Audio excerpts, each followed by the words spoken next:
मैं Madhu Chaudhary, associate professor in government Lohia college Churu. हम applied entomology के व्याख्यानों की श्रृंखला में रेजिस्टेंस टू इंसेक्टिसाइड पर चर्चा कर रहे हैं, यानी कीटनाशकों के प्रति कीटों में जो प्रतिरोधक क्षमता उत्पन्न होती है उसके क्या प्रकार हैं, उसका फिनोमिना क्या है, उसकी प्रक्रिया क्या है, मैकेनिज़्म क्या है उसका, और किस प्रकार फिजियोलॉजिकली और बिहेवियरल लक्षणों के कारण, व्यवहारिक लक्षणों के कारण इंसेक्ट कीटनाशकों से यानी इंसेक्टिसाइड से दूर रह पाते हैं या उनका प्रभाव उनके ऊपर कम होता है। ये हम पूर्व के व्याख्यान में चर्चा कर चुके हैं।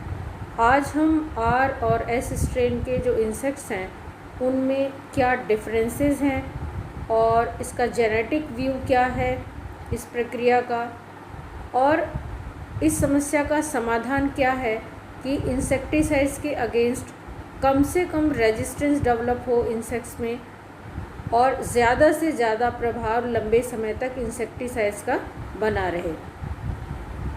इस विषय पर चर्चा करेंगे।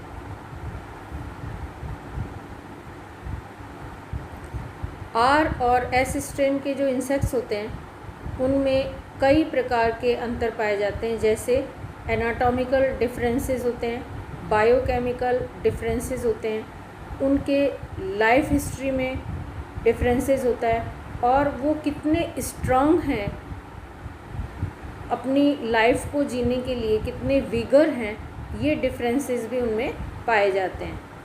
तो फर्स्ट जो एनाटॉमिकल डिफरेंसेस इनमें पाए जाते हैं उसमें जो एस स्ट्रेन के इंसेक्ट्स हैं उनमें पिगमेंटेशन कंपैरेटिवली एस स्ट्रेन के इंसेक्ट्स के ज़्यादा पाया जाता है, और जो लेग्स में इनके ऑर्गन्स पाए जाते हैं जिसमें टार्सल पार्ट होता है और पल्वियलाइज पाए जाते हैं। तो जो टार्सल जॉइंट्स हैं आर स्ट्रेन के इंसेक्ट्स में वो लंबे होते हैं, जिससे जो सरफेस है उससे वो थोड़ा ऊंचे उठे रहते हैं, जहाँ पर यूज़ किया गया इंसेक्टिसाइड्स का ट्रीटेड सरफेस, और उसके कारण वो डायरेक्ट कम कांटेक्ट में आते हैं इंसेक्टिसाइड्स के।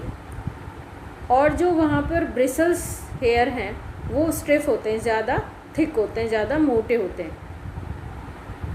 थर्ड, जो पल्वियलाइज हैं और जो आर्टिकुलर मेम्ब्रेन है आर स्ट्रेन के इंसेक्ट्स में वो 30% थिकर होता है एस स्ट्रेन के इंसेक्ट्स से। इसके कारण क्या होता है, जो टॉक्सिकेंट हैं, जो इंसेक्टिसाइड्स हैं, उनका जो पेनिट्रेशन है वो रिड्यूस हो जाता है। Then biochemical differences, or strain के जो इंसेक्ट होते हैं उनमें जब एक्सपोजर होता है इंसेक्टिसाइड्स के सामने या इंसेक्टिसाइड यूज़ किए हुए फील्ड में जब वो जाते हैं तो एमिनो एसिड का कंसंट्रेशन उसमें इंक्रीज़ हो जाता है। कंपैरेटिवली एस स्ट्रेन के इंसेक्ट्स में डिक्रीज़ होता है एमिनो एसिड कंसंट्रेशन, और जो साइटोक्रोम ऑक्सीडेज एंजाइम है वो आर स्ट्रेन के इंसेक्ट्स में हायर होता है कंपैरेटिवली एस स्ट्रेन के, और डिटॉक्सिफाइंग एंजाइम्स भी आर स्ट्रेन के जो इंसेक्ट्स होते हैं उनमें कंपैरेटिवली ज़्यादा होते हैं। आर स्ट्रेन के जो इंसेक्ट्स हैं उनमें इंस्टार ड्यूरेशन यानी लार्वल स्टेज जो होता है वो लंबा होता है कंपैरेटिवली एस स्ट्रेन के, और जब इंसेक्टिसाइड्स के ट्रीटेड एरिया में इंसेक्टिसाइड्स के सेलेक्टिव प्रेशर में जब रियर्ड किया जाता है, पाला जाता है इंसेक्ट्स को, तो जो आर स्ट्रेन के इंसेक्ट्स हैं उनमें ज़्यादा उनका न्यूट्रिशनल कैपेसिटी बढ़ती है, वो ज़्यादा फूड कैपेसिटी बढ़ती है जिससे वो ज़्यादा खाना खाते हैं, इसके कारण वो बॉडी वेट गेन करते हैं, और जब वो बॉडी वेट गेन करते हैं तो वो हेल्दी होते हैं और उसके कारण उनमें टॉलरेंस डेवलप होता है इंसेक्टिसाइड के अगेंस्ट, और ये पहला स्टेप होता है कि उनमें इंसेक्टिसाइड्स के अगेंस्ट रेजिस्टेंस डेवलप हो सकता है, या कहें कि उनमें जिंदा रहने की जो क्षमता है वो बढ़ जाती है। Then genetics of resistance.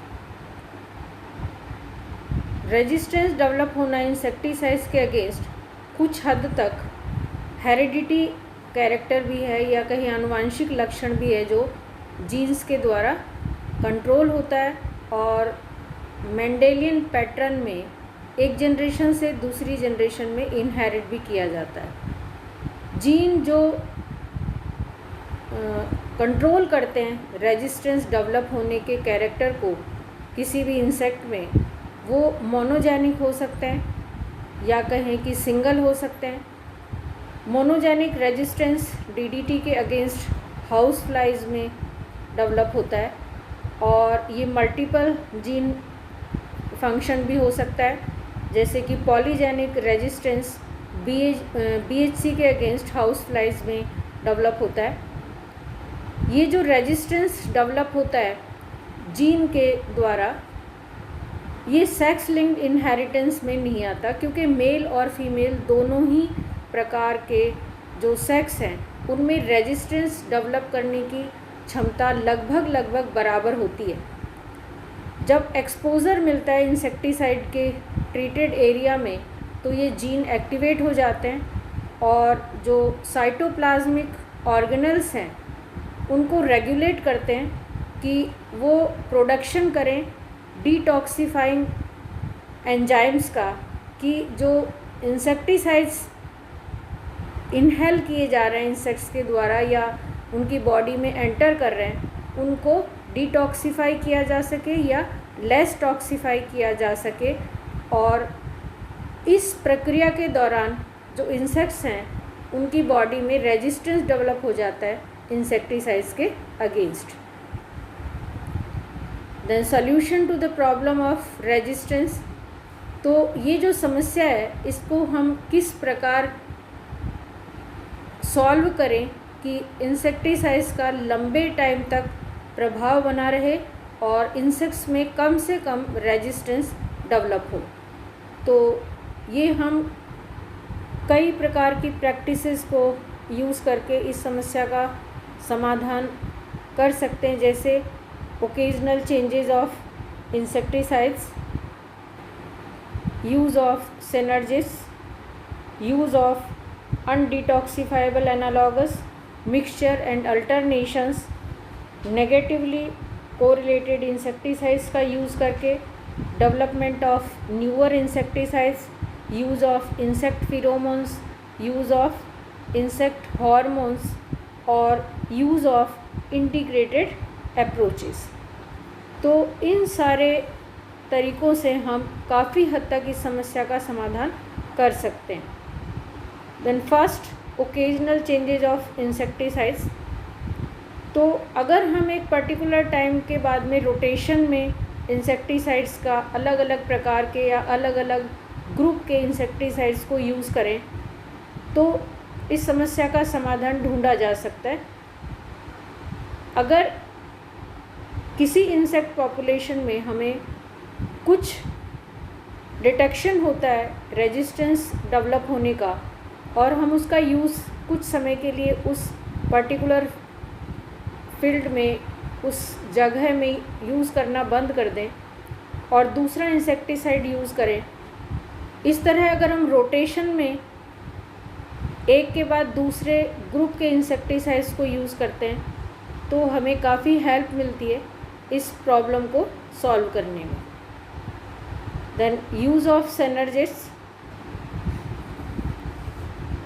हम अगर कुछ इस प्रकार के केमिकल्स को इंसेक्टिसाइड्स के साथ मिलाकर यूज़ करें जो कीटों में उनके अगेंस्ट रेजिस्टेंस जो डेवलप होती है, या यूँ कहें कि जो एक फिनोमिना है कि उस पर्टिकुलर इंसेक्टिसाइड्स के अगेंस्ट इंसेक्ट एबिलिटी डेवलप कर लेता है कि वो उसको डिटॉक्सिफाई कर सके, यानी उसमें जो डिटॉक्सिफाइंग एंजाइम है उनका संश्लेषण बढ़ जाता है। अगर हम उनकी इस प्रक्रिया को इनहिबिट कर सकें तो उनकी इंसेक्टिसाइड्स के अगेंस्ट हम जो ससेप्टिबिलिटी है उसको बढ़ा सकते हैं, बढ़ा देते हैं। ये जो केमिकल्स यूज़ किए जाते हैं इंसेक्टिसाइड्स के साथ, जो कीटों में डिटॉक्सिफाइंग एंजाइम्स के संश्लेषण का जो प्रक्रिया है उसको इनहिबिट करते हैं, इनको हम सिनर्जिस्ट कहते हैं। और ये इंसेक्टिसाइड की जो पोटेंसी है, उसकी जो किलिंग पावर है उसको बढ़ा देते हैं। पाइप्रोनिल साइक्लोनेन है, उनको अगर मिला दिया जाए डीडीटी के साथ तो आर स्ट्रेन के इंसेक्ट्स में जो उन डीडीटी को डीडीई में कन्वर्ट करने की जो टेंडेंसी डेवलप हो जाती है, जो क्षमता डेवलप हो जाती है हाउस फ्लाइज में, उसको ये इनहिबिट करता है। और इसके कारण डीडीटी का जो इफ़ेक्ट है वो कंटिन्यूस बना रहता है हाउस फ्लाई की उस पॉपुलेशन में। पाइप्रेनॉल साइक्लोनेन इंसेक्टिसाइडल प्रॉपर्टी नहीं बढ़ाता डीडीटी की, लेकिन जो डिटॉक्सिफाइंग एंजाइम का संश्लेषण शुरू होता है आर स्ट्रेन के इंसेक्ट्स में, उसको इनहिबिट करता है।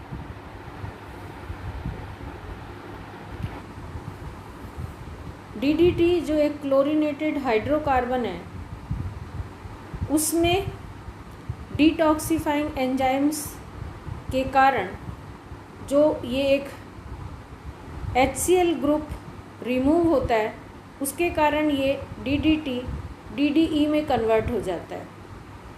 और ये डीडीई ये एक नॉन टॉक्सिक सब्सटेंस होता है, जिसके कारण रेजिस्टेंस डेवलप हो जाता है इंसेक्ट्स में डीडीटी के against.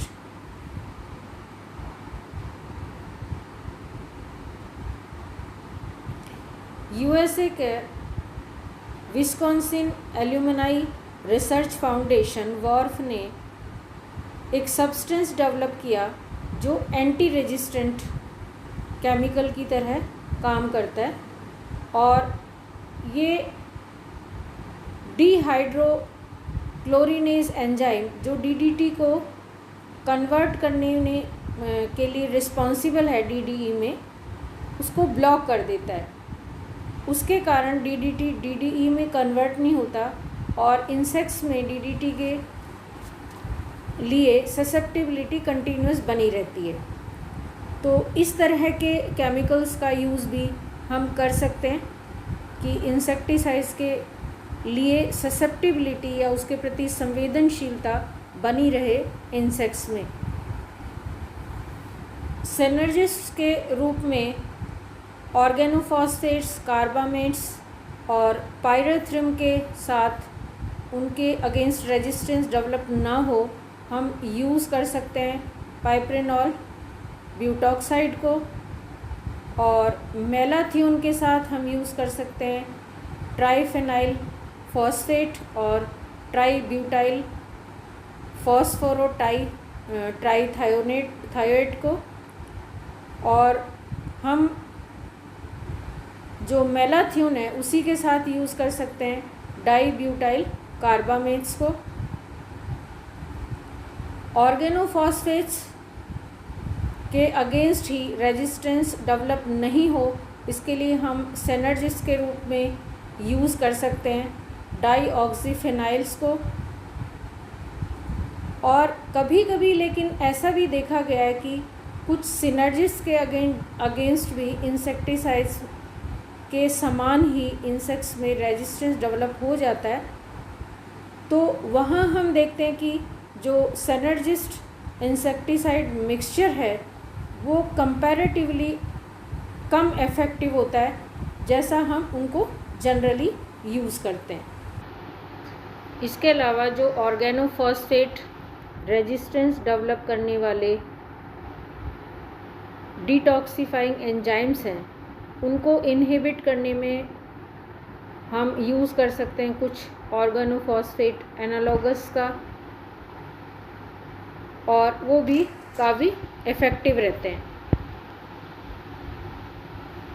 Then use of undetoxifiable analogous, DDT के एनालॉगस जैसे कि प्रोलेन और ब्यूलेन, जिनका कॉमर्शियल मिक्सचर डाइलेन के रूप में अवेलेबल होता है, उसमें सेंट्रल एलिफैटिक जो चेन है उसमें टर्मिनल एंडिंग्स पर क्लोरीनेशन नहीं होने के कारण ये इजीली डिटॉक्सिफाई नहीं किए जाते जो डीडीटी रेजिस्टेंट स्ट्रेन होते हैं उनके द्वारा। ऑर्गेनोफॉस्फेट्स में मैलाथियोन का कार्बोमेथॉक्सी एनालॉगस क्यूलेक्स टार्सिलिस की पॉपुलेशन में जो मैलाथियोन के अगेंस्ट रेजिस्टेंस डेवलप कर चुकी पॉपुलेशन है, उनमें डिटॉक्सिफाई आसानी से नहीं किया जा सकता और इसीलिए एक प्रभावी लार्विसाइड के रूप में यूज़ किया जा सकता है।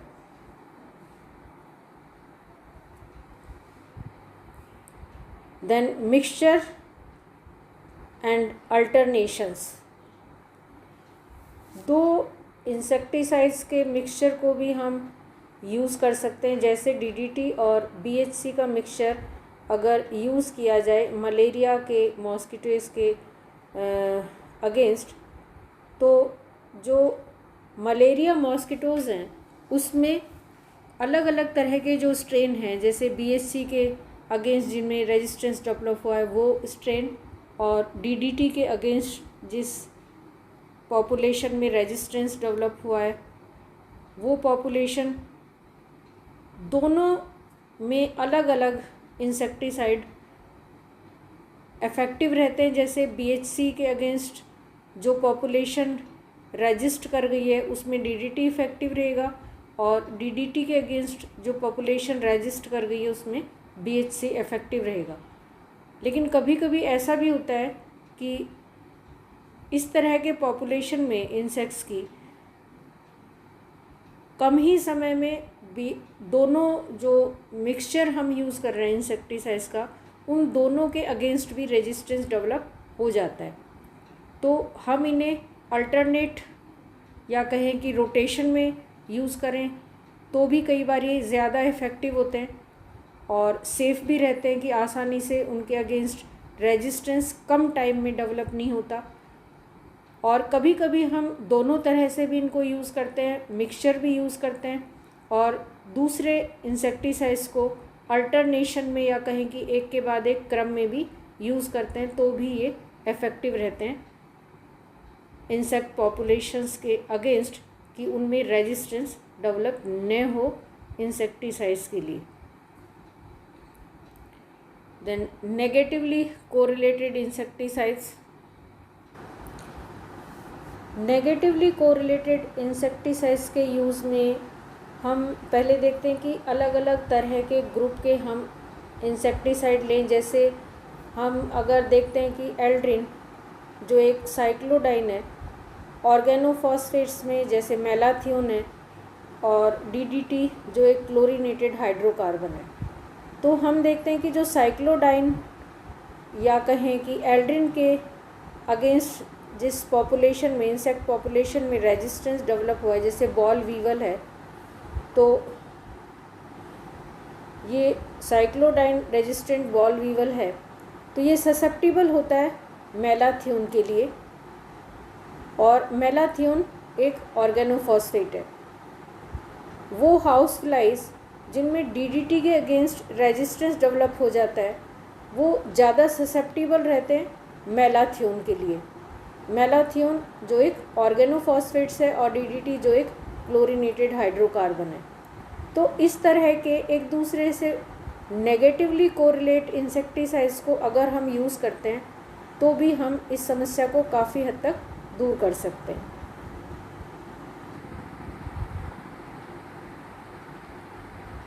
Then development of newer insecticides, तो लगातार हम जो पुराने इंसेक्टिसाइड्स हैं उनको ही ना यूज़ करके ये मानते हुए कि कुछ समय बाद में इन इंसेक्टिसाइड्स के अगेंस्ट इंसेक्ट पॉपुलेशंस में जहाँ हम उन्हें यूज़ कर रहे हैं रेजिस्टेंस डेवलप हो जाएगा, हम रेगुलरली नए इंसेक्टिसाइड्स को डेवलप करें और उनका यूज़ करें फील्ड में। Then use of insect pheromones. Pheromones क्योंकि इंसेक्ट्स के बिहेवियर को रेगुलेट करते हैं, तो हम अलग अलग तरह के फिरोमोन्स को यूज़ करके अलग अलग तरह से इंसेक्ट्स के बिहेवियर को रेगुलेट कर सकते हैं। जैसे हम अगर सेक्स फिरोमोन्स को यूज़ करें तो हम पॉइजन बैट्स की तरफ उन्हें अट्रैक्ट करके समाप्त कर सकते हैं। अगर हम एग्रीगेशन फिरोमोन्स का यूज़ करें तो हम इंसेक्टिसाइड्स को उनके फूड के अपोजिट साइड में या कहेंगी रॉन्गली ड्राइव कर सकते हैं, प्लांट्स के दूर ले जा सकते हैं उनके जो होस्ट प्लांट्स हैं, और उसके कारण भी फिर वो स्टारवेशन के कारण उनकी डेथ हो जाती है। तो ये भी कुछ तरीके हो सकते हैं। Then use of insect hormones. Insecticides के यूज़ के अलावा अगर हम इंसेक्ट हार्मोन्स का यूज़ करें तो वो इंसेक्ट बिहेवियर को मॉड्यूलेट करता है, और जो हार्मोन है ये इंसेक्ट्स की ग्रोथ को, उसके रिप्रोडक्शन को रेगुलेट करते हैं, क्योंकि तो वो इंटरफेयर करते हैं उसके पूरे लाइफ साइकिल को, उनकी डिफरेंट लाइफ स्टेजेस को, जैसे कि लार्वल स्टेजेस जो इंस्टार्स होते हैं उसके अलग अलग उनमें मोल्टिंग में, उसको इनहिबिट करके, उनको इंटरफेयर करके हम काफ़ी हद तक इंसेक्ट का जो पॉपुलेशन की जो नंबर इंक्रीज़ होती है उसको कंट्रोल कर सकते हैं। तो ये भी एक समाधान है कि हम इंसेक्टिसाइड का यूज़ कम से कम करें, और फिरोमोन्स का, हार्मोन्स का या दूसरे जो इसके विकल्प हो सकते हैं वो ढूंढें। Then use of integrated approaches. तो इंटीग्रेटेड अप्रोच में यही सब आता है कि हम कम से कम केमिकल्स का इंसेक्टिसाइड के फॉर्म में यूज़ करें और दूसरे चीज़ों को फील्ड में यूज़ करें। ये ज़्यादा एक बेहतर तरीका हो सकता है कि हम अवॉइड करें इंसेक्टिसाइड के यूज़ को। ये एक परमानेंट सॉल्यूशन हो सकता है इंसेक्ट रेजिस्टेंस जो डेवलप होता है इंसेक्टिसाइड्स में, उसको रोकने का। तो आज हमने देखा कि इंसेक्ट्स में जो रेजिस्टेंस डेवलप होता है इंसेक्टिसाइड्स के अगेंस्ट, उसको अलग अलग तरह की प्रैक्टिसेस से कम कर सकते हैं और सॉल्व कर सकते हैं। Thank you.